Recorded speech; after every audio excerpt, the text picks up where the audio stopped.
அனைவருக்கும் வணக்கம். தெய்வீக பலன்கள் சேனல் சார்பாக தங்களை அன்புடன் வரவேற்கிறோம். இன்று நம் காணொளியில் காண விரும்புவது காகமானது எப்படி ஸ்ரீ சனீஸ்வர பகவானின் வாகனம் ஆனது என்பது பற்றி இந்த காணொளியில் விரிவாக பார்க்கலாம். மறக்காமல் சப்ஸ்கிரைப் செய்யவும். வாருங்கள் காணொளிக்கு செல்லலாம். பூமியில் பிறந்த ஒவ்வொரு காக்கைகளும் அதன் தினசரி தேடலான உணவுப் பொருட்களை தினசரி தேடி உயிர் வாழ்ந்து வந்து கொண்டிருக்கிறது.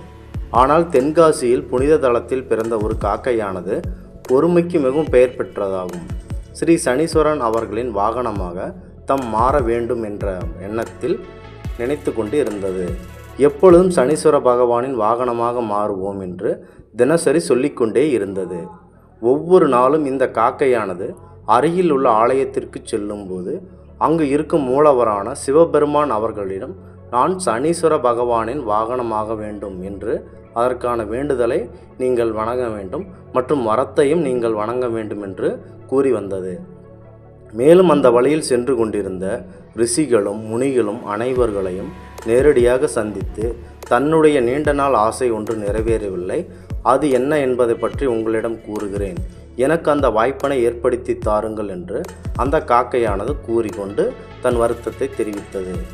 அவர்களிடம் இந்த காக்கையானது நான் ஸ்ரீ சனீஸ்வர பகவானின் வாகனமாக வேண்டும் என்று, அதற்கு நீங்கள் எனக்கு அருள் புரிந்து அவரிடம் நான் கோரிக்கையை சொல்லுங்கள் என்று கூறியது.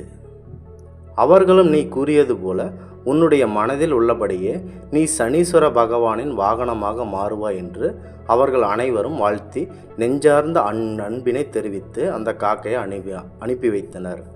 மேலும் அதனுடன் இருந்து விடாமல் ஸ்ரீ சனீஸ்வர பகவானை போன்று பொறுமையுடன் மிகவும் பொறுமையுடன் செயல்பட தொடங்கு என்றது. மேலும் அந்த காக்கையும் பொறுமையுடன் செயல்பட தொடங்கியது. ஏனெனில் ஸ்ரீ சனீஸ்வர பகவான் அவர்கள் ஒவ்வொரு மனிதர்களின் இன்பத் துன்பங்களை பொறுமையாக அவர்களின் செயல்பாடுகளை அமைதியாக பார்த்து இருந்து அதுக்கேற்றவாறு அவர்களை வாழ்வில் ஏற்ற இறக்கங்களை நிர்ணயித்து அவர்களுக்கு அருள் வழங்குவார்.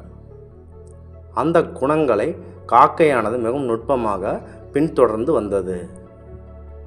மேலும் தென்காசியில் ஒரு ஆலயத்தில் ஸ்ரீ காக்கா புஜண்ட மகரிஷி தன்னுடைய பத்னி நற்பவி தேவியுடன் எழுந்தருளி இருப்பதை மற்ற காக்கைகளுடன் சொன்ன செய்தியை இந்த காக்கை அனைத்தும் கேள்விப்பட்டு அந்த ஆலயத்திற்கு அவர்களை அழைத்து வணங்குவதற்காக அந்த இடத்திலிருந்து பறந்து சென்றது. மேலும் இந்த ஆலயத்திற்கு சென்று நற்பவி தேவியை சந்தித்து என்னுடைய மனதில் உள்ள ஆசைப்படி நீ ஆஞ்சநேயர் ஸ்ரீ சனீஸ்வர பகவானின் வாகனமாக மாற வேண்டும் என காசி கொடுங்கள் என்று கூறியது. அவரும் தான் இதற்காக சனீஸ்வர பகவானிடம் கூறுகிறேன் என்று விட்டு மறைந்தார். மேலும் இதனால் மிகுந்த மகிழ்ச்சிக்கு உள்ளான காகமானது தேவி இருக்கும் ஆலயத்தை சுற்றி அனைத்து பிரகாரத்தையும் சுற்றி வலம் வந்து கொண்டே இருந்தது. வழக்கமாக 2-3 சுற்றுகள் சுற்றினால் இந்த பிரகாரம் முடிந்துவிடும்.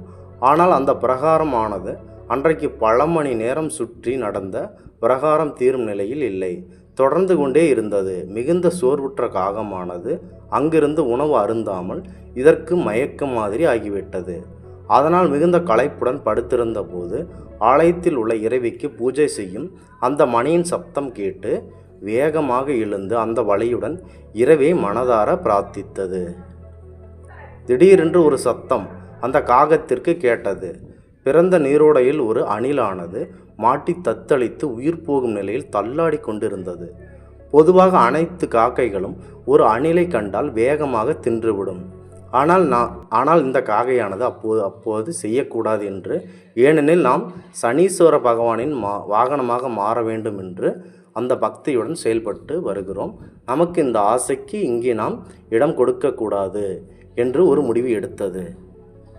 இந்த காகமானது எப்படியாவது அந்த அணில் குட்டிகளை காப்பாற்றிவிட வேண்டும் என்ற எண்ணம் மனதில் தோன்றியது.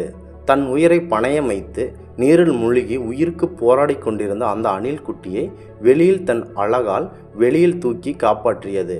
நீண்ட நேரம் நீரில் நனைந்து கடுமையான குளிரால் தத்தளித்து கொண்டிருந்த அந்த அணில் குட்டி காப்பாற்ற வேறு வழி இல்லாமல் தன் உடம்பில் உள்ள அனைத்து இறகுகளையும் முடியையும் பிரித்து எடுத்து ரத்தம் வடிய வடிய அந்த அணில் குட்டிக்கு முழுவதும் சுற்றி போர்த்தி விட்டது. அணில் குட்டி மீண்டும் உயிர் பெற்றது. மேலும் அதற்கு பசி எடுக்க அணில் குட்டிக்கு உணவு எடுப்பதற்காக காகம் பறப்பதற்காக சிறகுகள் இல்லை என்று மிகவும் வருத்தப்பட்டது. ஒரு வழியாக தட்டு தடுமாறி கீழே விழுந்து அடிபட்டு பால் ஒன்றை குடிப்பதற்காக அணில் குட்டிக்கு எடுத்து வந்து கொடுத்தது. வழியில் ரத்தம் சொட்ட சொட்ட நனைந்த காகம் மனதார சிவபெருமான் அவர்களையும் ஸ்ரீ சனீஸ்வர பகவான் அவர்களையும் மனதார வேண்டிக் கொண்டே இருந்த அந்த சூழ்நிலையில் அப்போது அங்கிருந்த அணில் குட்டியானது அந்த இடத்தில் முழுவதும் மறைந்தது. அந்த இடத்தில் வெள்ளை நிறத்தில் ஒரு பெரிய உருவிலான ஒரு காளை ஒன்று அணில் குட்டி இருந்த இடத்தில் அந்த காளை தோன்றியது. அப்போது அங்கு காட்சி தந்த ரிஷபதேவர், காக்கை தேவதையே, உன்னுடைய நல்ல செயல்பாடுகளால் உங்கள் மனதை குளிர் வைத்து விட்டாய், அதாவது என் மனதை குளிர்வித்து விட்டாய் என்று கூறினார். நீ சனீஸ்வர பகவானின் காகமாக விருப்பப்பட்டாய் அல்லவா? ஆனால் உன்னுடைய விருப்பம் ஏற்றுவதற்குள் உன்னுடைய உயிர் போகும் அளவிற்கு நீ உன்னுடைய பணியை சிறப்பாக செய்தாய் என்று அவர் கூறினார். அப்போது காகமானது, பரம்பொருள் சிவபெருமானை நம்பி ஒரு உயிர் எப்படி போகும்? நம்பிக்கையின் மொத்த உருவம் சிவபெருமான் அவர்கள். அவரை நினைத்ததை நாம் கைவிட மாட்டார். அப்படித்தான் இந்த உயிரை நான் காப்பாற்றினேன் என்று தன் காப்பாற்றிய செயலை சிவபெருமான் அவர்களிடம் மீது நண்பினை வெளிக்காட்டியது.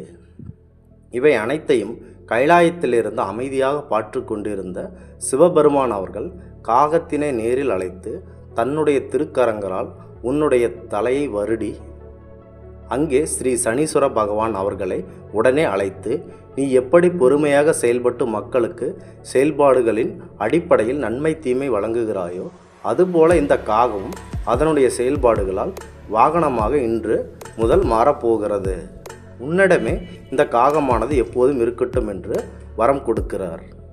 அப்போதிலிருந்து இந்த காகமானது பரம்பொருள் ஸ்ரீ சனீஸ்வர பகவானின் வாகனமாக மாறிய உண்மை வரலாறு இதுவாகும். ஆன்மீக தகவலை உங்களுக்கு பரிந்தமைக்கு தெய்வீக பலன்கள் சேனல் சார்பாக நாங்கள் மிகவும் பெருமை கொள்கிறோம். மீண்டும் ஒரு நல்லதொரு காணொளியில் உங்களை சந்திக்கிறோம். நன்றி, வணக்கம்.